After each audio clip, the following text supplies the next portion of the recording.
May mga lihim ka bang gustong sabihin? O mga sikretong gusto mong aminin?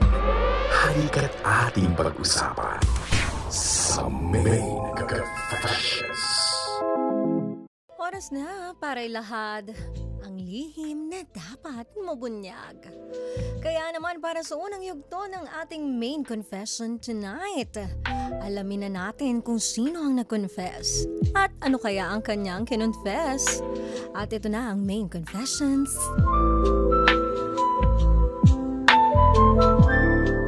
Dear DJ Main, tawagin mo na lang akong Jesseline ng Tondo, Manila. Isa ako doon sa nabigyan mo ng cash at loot bag nang nagpunta kayo dito sa aming area. Sayang nga lang at lowbat ang cellphone ko noong time na yon kaya hindi ako nakapag-selfie sa'yo. Mabait nga pala yung kuya na nag-a-assist sa'yo nun na, in fairness. Medyo cute din siya ha. Nagtatrabaho nga pala ako bilang isang kahera sa isang bakery dito sa Tondo.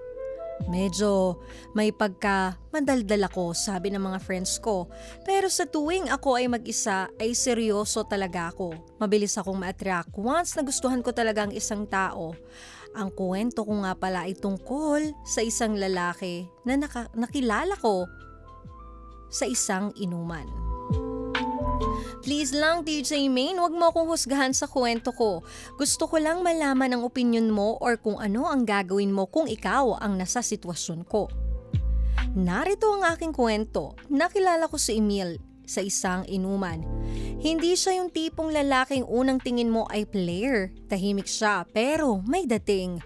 Yung mga mata niya ay mapupungay na akala mo inaantok. Sa inuman nung una, simpleng kwentuhan lang, konting tawanan, pero habang lumalalim ang gabi, bumibilis ang ikot ng tagay at lumalakas ang loob. Nagpa-cute ako kay Emil DJ Main kasi na-attract ako sa kanya. Ewan ko, pero bakit parang ang bango niya? Amoy na amoy ko yung perfume niya. Nang patapos na ang inuman ay nag-alok siya na ihatid ako. Dala na din siguro ng alak kaya imbes na nasa bahay ay napadpad kami sa isang maliit na motel. Pero hindi ko alam kung saan ako humugot ng tapang na sumama. Siguro kasi matagal ko na rin hindi nararamdaman yung excitement na ganito. Pagpasok pa lang sa kwarto ay niyakap niya ako mula sa likod. Dahan-dahan niya akong hinalikan sa batok. Ramdam ko yung mainit niyang hininga. Tapos unti-unti niyang hinila pababa yung strap ng damit ko. Bawat halik niya sa balikat at batok ko ay mas lalo akong nangihina at nababalot ng init. Yan ang unang yugto ng ating main confession. At ang ating letter sender for tonight ay isang babae. Ano kaya ang naging ending ng ganitong sitwasyon nila? Ano kaya ang nangyari sa kanila sa loob ng motel? At ano naman kaya ang pinoproblema niya after niyang maging masaya? Alam niyo, nakakatakot din maging masaya no? Kasi tuwing magiging masaya tayo, ang dugtong nun is nandyan na yung iiyak ka, andyan na yung magkakaproblema. Ang tanong, ganun nga kaya ang nangyari dito kay Jesseline? Abangan nyo yan mamaya sa ating pangalawang yugto, kaya dito ka lang, huwag ka nang lumipat. Samahan mo na ako hanggang 12 midnight pa tayo kasama si DJ Main. Dito lang yan sa main event at maririnig at matututukan mo dito sa 92.3 FM Radio Manila, your favorite music radio, Ka-Vibes. Napakainit, nakakadarang. Parang yung kantang ano to ha, Jesseline ha? Kinokonek mo yung kantang ano ha? Nakakadarang ha, andyan ka na naman, di ko mapigilan. Oy! Doon na nagsimula yung problema, DJ Main. Anong problema doon? Bakit? Nung sinusubukan na namin gawin, bigla akong napangiwi sa sakit. Ang sikip. As in parang ayaw pumasok sa lagusan ko kahit gusto ko papasukin. Bakit kasi hindi gumamit ng pampadulas, Jesseline? Ano ba? Bawat attempt niya ay ramdam ko yung hapdi. Pinilit kong mag-relax pero parang may pumipigil sa katawan ko. Sabi niya, okay lang, wag na natin pilitin. Pero kitang-kita ako sa mukha niya yung frustration na may halong pag-alala. Nagyakap na lang kami at nag-usap sandali. Pero alam ko deep inside na hindi kompleto yung gabing iyon. Syempre binitin mo kasi siya masakit sa puso ng lalaki, ha, Jesseline. Pagkalipas ng mga araw ay nakita kami malapit sa aking trabaho. Pero hindi niya ako pinansin. Parang umiwas pa nga siya ng tingin. Para akong nasaktan na, ewan ko ba? Since mabilis talaga akong ma-attract at pakiramdam ko, mahal ko na siya. Siya yung literal na muntik ng minahal at muntik ko nang papasukin sa mundo ko. DJ Maine, kaya ako sumulat dahil gusto kong malaman kung normal lang ba ito. Hanggang ngayon naiwan ako sa muntik na moment na yon. Hindi ko alam kung may second chance pa kami. Ano sa palagay mo? Payuhan mo naman ako. Salamat from Jesseline ng Pasig. Bakit ka nga ba nilayuan? Kasi naman binitin mo. Dapat ibig sabihin, Jesseline, kung masikip at mahapdi at masakit, virgin pa siya. Birhin pa si Jesseline. Tapos ang lakas ng loob mong sumama. Hindi ka pa naman pala totally ready? Mamaya ko na ibibigay ang aking advice sa'yo. Ikaw ba ka-vibes? Ano bang mabibigay mong advice dito kay Jesseline? Ayan, pakatutukan nyo yan. 11:30 live tayo sa ating YouTube channel, 92.3 FM Radio Manila. Kaya dyan ka lang, baby ko, hanggang 12 midnight pa tayo. Dito lang yan sa 92.3 FM Radio Manila, your favorite music radio. Guys, oras natin 10:32 na. At kanina nga, natunghayan na natin ang ating main confession. Ang ating letter sender ay isang babae sa pangalang Jesseline ng Tondo, Manila. At siya'y may nakilalang lalaki na ang pangalan ni Emil sa isang inuman. Talaga naman naramdaman niya daw yung koneksyon na hindi niya ini-expect. At ayun nga, nauwi sila sa isang motel. At doon na nagsimula ang kanilang napakagandang story. Pero sad to say, during nung kanilang bakbakan, yun nga, nagkaroon ng problema itong si Jesseline. Nung sinubukan namin gawin, bigla kong napangiwi sa sakit, ang sabi niya. At bawat attempt nila ay ramdam na ramdam niya daw yung hapde. Pinilit niya daw mag-relax pero hindi talaga kaya. Kaya ayun nga, tulad mo, nabitin si Emil. Ayun nga, sabi ni Emil, okay lang. Wag na nating ipilit. Then after ng mga nangyaring yon, after ng gabing iyon, nakita ulit sila sa kanilang trabaho o malapit doon sa trabaho ni Jesseline. Hindi na siya pinapansin itong si Emil. Umiiwas na. At yun, naramdaman niya yung sakit. At dahil siya ang yung tipo ng taong mabilis ma-attract, sa tingin niya may nararamdaman na siya rito para kay Emil at mahal niya na. Ganun talaga tayo no? Dumarating talaga sa punto natin na may tao tayong makikilala na sa lahat ng nakilala nating tao, sa kanya lang tayo na-attract ng ganung kabilis, na nahulog tayo at naramdaman natin na may feelings na pala tayong nabubuo pero minsan hindi tayo sure.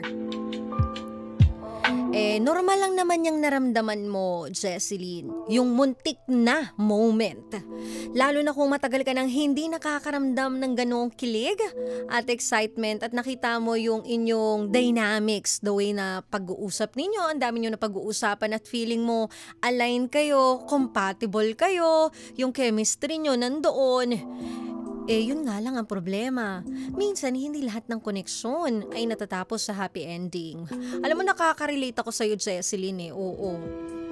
Pero kung tutuusin, hindi naman mali yung naramdaman mo kay Emil. Syempre tao lang tayo mabilis tayo ma-attract, lalo na kung may spark. Sabi ko nga kung perfect yung combination ninyo, talagang mararamdaman mo yun sa dinami-dami ng nakausap mo at sa dinami-dami na nagpapapansin sa'yo, siya lang yung nakakuha ng atensyon mo. Pero kailangan mong tandaan na ang tunay na pagmamahal hindi lang nakabase sa isang gabi ng kilig o init ng damdamin. Dapat may kasamang respeto yan, consistency at commitment. Nakaka-relate ako dito kay Jesseline kasi way back, meron din ako nakilala. So, hindi ko rin ini-expect na magiging okay yung dynamics namin, magiging okay yung chemistry namin, parehas kaming kinikilig at pag nag-uusap kami, nararamdaman mo yung kuryente talaga. And almost perfect at masasabi mong almost talaga. Kaso dumating yung time na nagkaroon ng problema. At nung dumating yung problema na yon, doon ko napatunayan na itong guy na ito, hindi totoo ang intention sa akin at hindi pure. Kasi bigla siyang nawala na parang bula. So parang nahang ako noon. Kasi kami mga babae, madali kaming ma-frustrate. Mas gusto namin sinasabi sa amin directly, bakit ayaw mo na? Bakit tumigil ka na? Anong dahilan? Gusto namin malaman yan Gusto namin kinukomplika namin ng isang bagay. Gusto namin inaalam namin kahit masakit. At least, malalaman namin directly sa tao, mas matatauhan kami kesa yung nakahang kami hinuhulaan namin bakit siya umiwas. Ano bang mali? So yun nga, nawala siya ng parang bula. At syempre dahil tao lang tayo, tinry ko rin naman mag-reach out. Pero isang beses lang. Yung isang beses na yon, doon ko nalaman na, wala na itong taong to. Kasi kung siya ay desidido sa akin at siya ay may malinaw na intensyon, hindi niya hahayaang maghang ako, hindi niya ako pag-overthinkin, hindi niya papabayaan na natapos lang ng ganon, nang walang closure, 'di ba? At doon ko rin naisip na, teka lang, dapat mas binavalue ko yung sarili ko. Bakit ko siya hahabulin? Ako nga, hindi niya ako naiisip, di ba? Minsan talaga darating tayo sa time na ganyan Yung kahit pagsabihan tayo ng friends natin, hindi natin papakinggan. Mas gusto natin tayo yung nagigising sa katotohanan. Tayo yung sinasampal ng katotohanan at tayo mismo ang makaka-realize ng katotohanan. Kaya kahit papaano, nakaka-relate ako dito kay Jesseline. Pero mabalik nga tayo kay Jesseline. Huwag mong isipin na mali ka o may kulang sa'yo. Hindi porket hindi natuloy yung nangyari sa inyo. Ito na lang isipin mo Hindi nga natuloy yung nangyari sa inyo Iniwasan ka niya. What if pa kung may nangyari sa inyo, di ba? Ibig sabihin, yun lang yung intention niya sa'yo. Yun lang yung hangarin niya sa'yo. Yun lang ang purpose niya sa'yo. Yung tikmang ka niya. Tapos, papalit ulit niya ng babae. Kasi kung yan talaga ang kanyang personality, kung ganyan siyang klaseng lalaki, papalit-palit na lang yan ng babae. Masasaktan at masasaktan ka lang dyan. Masasayang lang yung pagmamahal na mabubuo mo. Masasayang lang yung time mo sa kanya, yung effort mo, na hindi naman niya deserve. At nangyayari talaga na minsan, hindi nagtutugma ang katawan at emosyon natin, Jesseline. Hindi ibig sabihin nito na hindi ka enough. Diba? Hindi porket bigla kang hinang, bigla kang iniwasan, ginost ka, hindi ka nakamahal-mahal. Wala nang problema sa'yo. Ang may problema na lang is kay Emil. Problema niya yun, na ganun talaga siya. At yung mabilis na atraksyon, minsan kasi temporary lang yan. Dahil masayahin ka nga at madaldal ka, natural na mabilis kang makaramdam ng connection. So, parehas na parehas tayo, Jesseline. At in time, ikaw din mismo sa sarili mo matututunan mo yung boundaries. Na okay lang maging vulnerable, ipakita mo yung soft side mo, pero darating yung time na matututo kang maglagay ng wall. Tulad nitong nangyari sa'yo ngayon, magiging ka na niyan, matalino sa susunod na makikilala mo. At natural na mabilis lang makakaramdam ng connection dahil nga, sabi ko nga, masayahin ka, madaldal ka. Pero ang tunay na love, hindi yan minamadali, Jesseline. It takes time. At yun yung ka-worth it na love.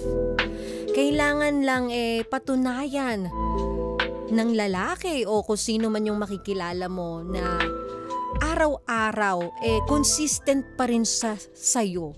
Hindi lang sa isang gabing puno ng alak at kilig. Dapat hindi yun natatapos doon kung pure ang intensyon niya sa'yo. At ang taong para sa'yo, hindi yan iiwas. Yes, totoo yan. Ikaw nga diba? Pag gustong-gusto mo yung isang bagay o isang tao, diba ikaw mismo, ikaw na yung living proof na hindi mo iniiwasan ito, nagpapapansin ka. Kasi gusto mo yung tao So iniwasan ka na niya, ibig sabihin hindi siya yung para sa'yo. Kung si Emil talaga interesado, dapat ipinakita niya yun kahit pagkatapos ng inuman o pagkatapos nitong mga bagay na ginawa ninyo, even na hindi man natuloy, magpaparamdam pa rin siya. Kasi in the first place, kung siya ay totoo sa'yo, hindi naman yun yung habol niya. Bonus na lang yung sex na matitikmang ka niya, di ba? At yung pag-iwas na isang malinaw na sagot na hindi siya pareho ng nararamdaman mo. Masakit man pero mas mabuti ng malinaw kaysa pinapaasa ka. Ang hirap ng pinapaasa, di ba? Value yourself more, Jesseline. Kung nakita mong hindi ka pinapansin, huwag mo nang habulin. Kasi ang babaeng marunong sa value niya ay mas nagiging kaakit-akit. Tandaan mo, ikaw ang prize, hindi siya. Kaya dapat siya yung laging nakabantay sa'yo. Diba, laging ang may sinasabi, eyes on the prize. Ikaw yung prize. At matutunan mo sanang piliin yung taong pinipili ka rin. Kasi kahit gaano pa kalakas ang atraksyon, kung hindi siya consistent tulad nga nito, huwag mo sayangin ang oras mo. Mas deserve mo yung taong kahit walang alak, walang motel, walang sex, ay pipiliin ka pa rin. Diba sabi ko nga kanina, isipin mo ito pa nga lang walang nangyari sa inyo pero nawala na siya na parang bula, di lalo na. Kung may nangyari sa inyo, mas masakit yun, ha? Kasi tayong mga babae, hindi naman tayo bumibigay ng wala tayong feelings. Bibigay tayo sa lalaki dahil may nararamdaman tayo sa kanila. Kaya mas masakit yun if ever may nangyari na sa inyo tas bigla kang niyang hinang. Talagang maa-anxiety ka niyang gabi-gabi. Tatanungin mo yung sarili mo, ano ba yung pagkakamali ko? Bakit siya umiwas? Ano ba? Ano yung why na yun?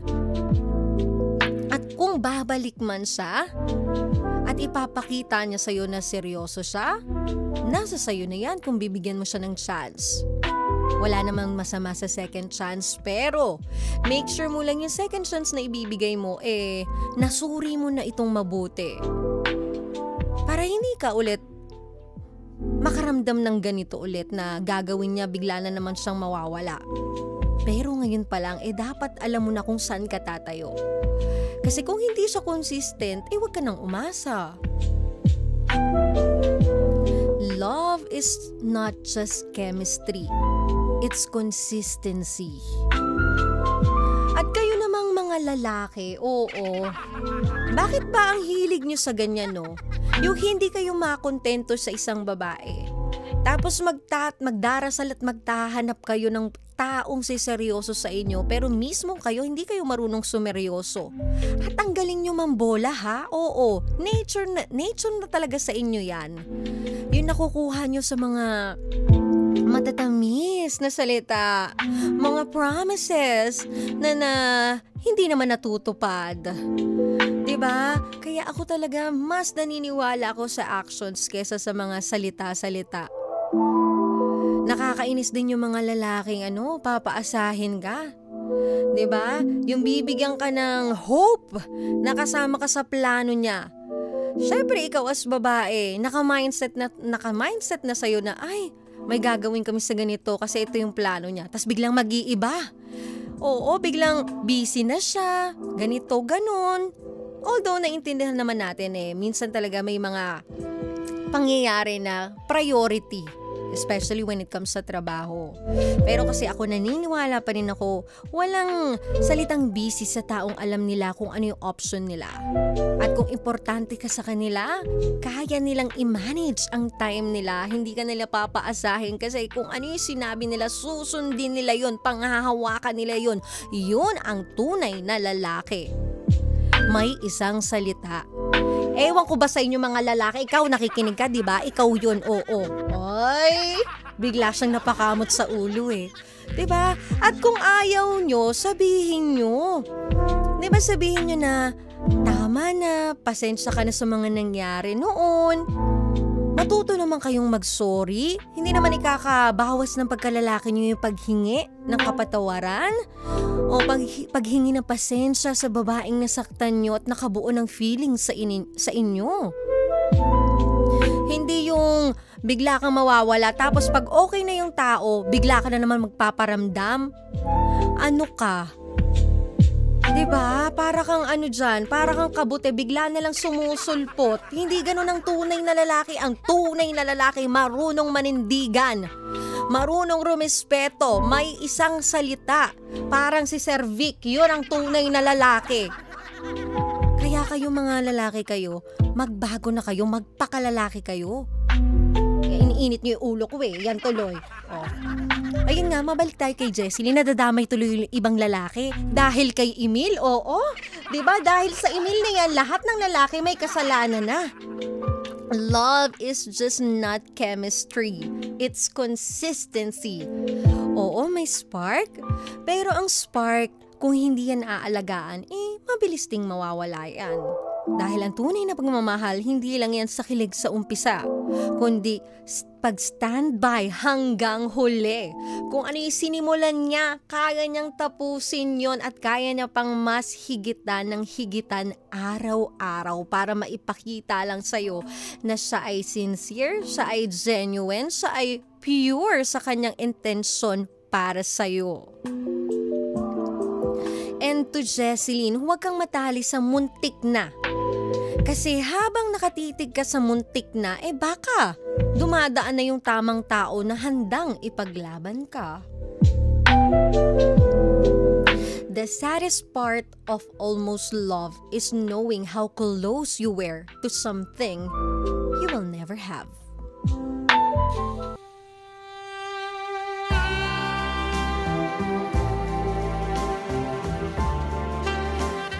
Ako din muntik na kitang minahal. Buti na lang hindi talaga. Oo. Pero ikaw, ikaw. Ikaw na nakahawak sa kambyo. Uy, parang feeling ko mamahalin na kita. Oo. Kaya lagi mo dapat akong sasamahan na. Huwag mo akong papaasahin. Ang oras ko, 9:30 to 12 midnight lang. Ilang oras lang yan, no? Diba? Tatlong oras? Diba? Short time pero mapapromise ko sa'yo, siksik naman talaga. Oo, talagang mag-e-enjoy ka. Ayan, sana nabigyan kita ng kaliwanagan, Jesseline. Marami ka pang makikilala, hindi siya worth of time and effort para iyong bigyan ng atensyon, bigyan ng iyong pagmamahal. Okay na yun. Okay na yung muntik. Buti na nga lang wala pang nangyari sa inyo. At least mas nakilala mo na siya habang maaga. Kaysa yung dumating sa point na kayo ay may intimacy na talaga at nandun na yung feelings mo, mas mahirap makamove on ng ganun. Maraming salamat, Jesseline, sa pag-confess mo kay DJ Maine. At sa mga nakikinig sa atin ngayon, ikaw, may gusto ka bang i-confess sa akin? Huwag kang mag-alala, hindi kita i-judge. Hindi tayo judger, oo. Kaya ipadala mo na yan sa Facebook page natin, 92.3 FM Radio Manila. O hindi naman kaya sa Viber, 0954-406-1967. Ayan, shout out sa mga ka-vibes natin. Solid ka-vibes ni DJ Maine, Bernard TV, Erwin. Ayan, shout out din kay Tita Lourdes Baluyot, Anjo Marie, Shane Pakuan Batula. Adrian Sabroso na nakikinig from Rosario, Cavite. Ayan, shoutout sa mga taga Caraville Subdivision in Barangay Wawa 3 sa Rosario, Cavite. Sabi ni Erwin, dreaming DJ Main. Dreaming? Nananaginip ka? Nananaginip ka o pinapanaginipan mo ko? Ikaw talaga, Erwin, ha? Ano nangyari sa panaginip mo? Niyakap at hinalikan na ba kita dyan? Pag ganyan ang nangyari, gumising ka na kasi hindi yan totoo. Magising ka na sa katotohanan, ha? Ayan, shoutout din sa iyo, William Martel.